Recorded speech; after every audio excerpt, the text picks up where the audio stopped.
Evening friends, সন্ধেবেলা আজকে আমাদের সমস্ত টেস্ট কমপ্লিট এবং ডক্টর দেখানো কমপ্লিট। তো নিজেকে একটু রিলিফ করার জন্য আজকে বেরিয়ে গেছি একটু হায়দ্রাবাদে ঘোরাঘুরি করতে। তো হাতে সময় খুব অল্প ছিল, কারণ হচ্ছে আমরা কালকেই ফিরে যাব। তো যার জন্য সামনে যে একটি শপিং মল আছে শরৎ সিটি মল, তো আমরা সেখানেই চলে এসেছি। আর এখানে আসার একটা কারণ আছে, সেটা আমি তোমার ভিডিওর মধ্যে বলবো। তো দেখতেই পাচ্ছ আমরা পৌঁছে গেছি। আর শপিং মলটা না দেখতে ভীষণ সুন্দর। তো আমার ভিডিও করার কোনো ইচ্ছে ছিল না, তবুও ভাবলাম একটু করে নিই, কারণ মলটা না এত ভালো দেখতে। তোমরা যারা হায়দ্রাবাদ আসো তারা অবশ্যই আসতে পারো। আর আমি কেন এখানে আসি, কোনো শপিংয়ের জন্য না, তোমরা দেখলেই বুঝতে পারবে। আর এখন যেটা দেখতে পাচ্ছ এখানে না একটা কম্পিটিশন হচ্ছিল, চাকাটা ঘুরিয়ে যে যেটা খাবারের মধ্যে যাবে সেই খাবারটা নাকি ফ্রি। তো ভাবলাম যে আমি ট্রাই করে নিই। তো আমি ট্রাই করেছি, ট্রাই করে কুপনও পেয়েছি। তোমাদেরকে এটা আমি সম্পূর্ণ দেখাবো, দাঁড়াও। উইন করার পর যেটা উইন করেছি সেটা হচ্ছে স্টার্টার। এবার এটা নিয়ে 5th ফ্লোরে গেলে স্টার্টারটা ফ্রি পাওয়া। তো এবার আমি তোমাদের বলি যে কি কারণে এসছি। আমরা যখনই হায়দ্রাবাদ আসি না, এখানে ফুড কোর্টে আসি। তোমরা দেখতে পাচ্ছ সমস্ত রকমের খাবার দাবারের দোকান কিন্তু এখানে আছে। তো এখানে আসার একমাত্র কারণই হচ্ছে কিছু খাবার দাবার করার জন্য। আর তোমরা ভাববে যে স্টার্টার তো ফ্রি পেয়েছি, তাহলে আমরা এখানে কেন খেতে এসেছি। স্টার্টার হচ্ছে 5th ফ্লোরে। তো ভাবলাম এখান থেকে আগে কিছু খেয়ে নিই, তারপরে সময় পেলে ওপরে যাব, না হলে না।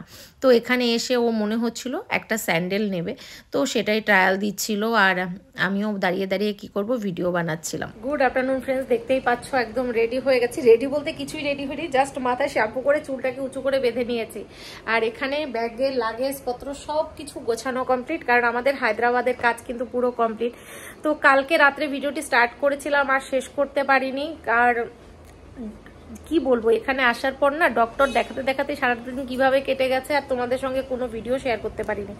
তো আজকে আমরা হায়দ্রাবাদ থেকে বেরিয়ে যাচ্ছি। তো কোথায় যাচ্ছি তোমাদের ভিডিওটি পুরো দেখতে হবে, কারণ একটা দারুণ জায়গা তোমাদের সঙ্গে শেয়ার করব, আর যেটা তোমাদেরও ভীষণ পছন্দের। তো চলো আজকে আমি কোথায় যাচ্ছি না যাচ্ছি ডিটেলসে তোমাদের সঙ্গে শেয়ার করতে থাকবো। তো তোমরা ভিডিওটি প্লিজ একটু দেখতে থাকো। আর এখানে আসার পর বিশ্বাস করবে না, মানে একটা দিন সময় পাইনি যে তোমাদের সঙ্গে বসে। আমি কিন্তু বাড়ি থেকে যখন আসি অনেক কিছু ভেবে আসি যে লাইভ করবো, হ্যান করবো, ত্যান করবো, কিচ্ছু হয় না।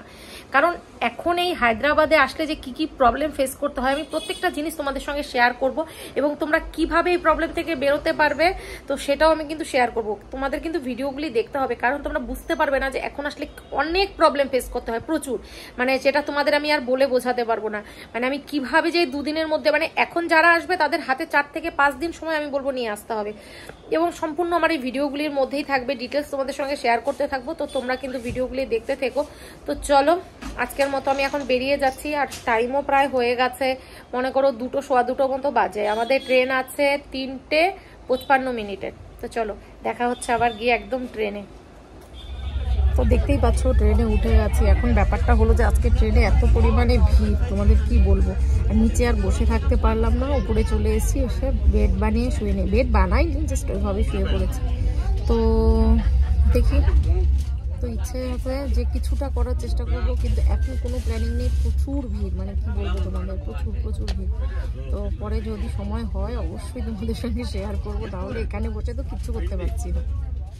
তো তোমাদের সঙ্গে কথা বলতে বলতে ঘুমিয়ে পড়েছিলাম, আর নিয়ে নিয়েছি পরে চা, কারণ ঘুমের রেস্টটা তো ভাঙাতে হবে। এই চাটা খেলে পরে না একটু এনার্জি ফিরে পাবো।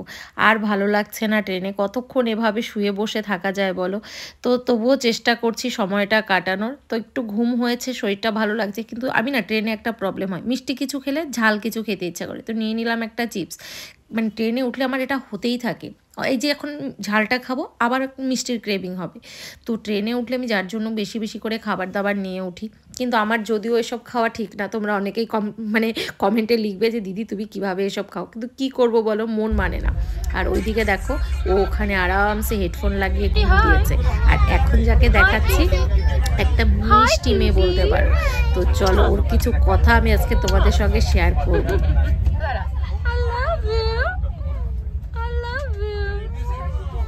তো আমরা এখন নেমে গেছি খড়দা স্টেশনে। এখান থেকে আমরা নেব লোকাল পুরী যাওয়ার ট্রেন। তো যার জন্যই অপেক্ষা করছি। আর এদেরকে দেখতে পাচ্ছ না, এদের সঙ্গে আমার রাস্তাটা আর জার্নিটা এত ভালো কেটেছে, তো ওদের খুব মিস করব এবার আমি। তো আমরা এখন তো চলে এসেছি আমরা পুরী স্টেশনে। তো স্টেশনেটা প্রচুর ভিড় ছিল, তো ওখানে আর ভিডিও করতে পারিনি। এখানে বসে আছি লঞ্চে, আর মানে বাজে একটা গন্ধ, আর কিরকম ঘরটা সবসময় বন্ধ ছিল, যার জন্য যে অবস্থা। তো আমাদের সঙ্গে আরও সবাই এসছে, তো তাদের ট্রেন এখনও ঢোকেনি, তো আমরা একসঙ্গে যাচ্ছি পুরীতে। তো পুরো ব্লগটা তোমাদের সঙ্গে এভাবেই আমি শেয়ার করতে থাকবো, যতটুকু টাইম পাচ্ছি শেয়ার করার চেষ্টা করছি। আর ভালো লাগছে না, এখনও ওদের আসতে প্রায় 1 ঘন্টা সময়। তো কারা আসছে, কাদের সঙ্গে ঘুরতে যাচ্ছি, সম্পূর্ণ তোমাদের সঙ্গে শেয়ার করব। আমাদের ট্রেন থামার কথা ছিল ভুবনেশ্বরে, তো আমরা ভুবনেশ্বরে নামিনি, খড়দায় নেমেছিলাম। ওখান থেকে নেমে আমরা পুরীতে এসি এমনি জেনারেল ট্রেনে, 10 টাকা করে টিকিট লেগেছে, খুব ভালোভাবেই পৌঁছে গেছি। এখন এখান থেকে একটা গাড়ি রিজার্ভ করতে হবে হোটেল বা মন্দির যাওয়ার জন্য। তো চলো পুরো ব্লগটা তোমরা দেখতে থাকো। আর এখানে বসে যতটুকু টাইম আমি থাকতে ইচ্ছা করছে না, মানে ঘরটা না কেমন যেন একটু ভুতুরে ভুতুরে টাইম, ভালো লাগছে না। তো দেখতে পাচ্ছ আমরা পুরী পৌঁছে গেছি আর আমরা হোটেলেও চলে এসেছি। তো চলো আমাদের হোটেল রুমের ট্যুরটা তোমাদেরকে আমি এই ভিডিওর মাধ্যমে দিয়ে দিই। ভীষণ ভালো হোটেল, এই হচ্ছি আমি, ঢুকেই তোমাদের সঙ্গে ভিডিও করতে লেগে গেছি। তোমাদের কিছু না দেখালে কেন যেন একদমই ভালো লাগে না। তো ঢুকেই আমাদের দিয়েছে এত বড় একটা ড্রেসিং টেবিল আর ওয়ার্ড্রপ, যেটা আমার সব থেকে বেস্ট লেগেছে, কারণ আমরা সাজুনি, আমরা সাজতে ভালোবাসি, যার জন্য এটা দরকার। আর এত সুন্দর একটা মিরর আছে, সেখানে হ্যান্ড ওয়াশ সব দিয়েছে। এটা হচ্ছে বাথরুম, একদম নিট অ্যান্ড ক্লিন, মানে আমার দেখা পুরীর বেস্ট হোটেলের মধ্যে এটা। তোমরা যদি হোটেলের নাম জানতে চাও অবশ্যই কমেন্ট করো, আমি জানিয়ে দেবো। তোমরা যারা পুরী যাবে তারা একদম রিল্যাক্সে এখানে থাকতে পারবে, ভীষণ ভালো ব্যবস্থা। আর রুমটা তো দেখতেই পাচ্ছ, ভীষণ ক্লিন আর অনেক বড়। সঙ্গে আমার মা আছে, তার জন্য আমি এত বড় বেড নিয়ে, মানে এত বড় রুম নিয়েছি, কারণ ফ্যামিলির সঙ্গে থাকতে গেলে না ছোট রুমে একটু প্রবলেম হয়। তো জলের বোতল 3টা দিয়ে দিয়েছে, আর ঘরটা ভীষণ ভালো, একদম এসি টেসি সব কিছু আছে, যেখানে তোমরা আরাম করে একটু রাতে ঘুমোতে পারবে আমার মতো। তো এখন চলো একটু পুরীতে ঘুরিয়ে ভিডিওটি শেষ করি। তো আজকের এই ভিডিওটি তোমাদের কেমন লাগলো অবশ্যই জানিও। তো দেখা হচ্ছে পুরীর ভালো ভালো ব্লগে।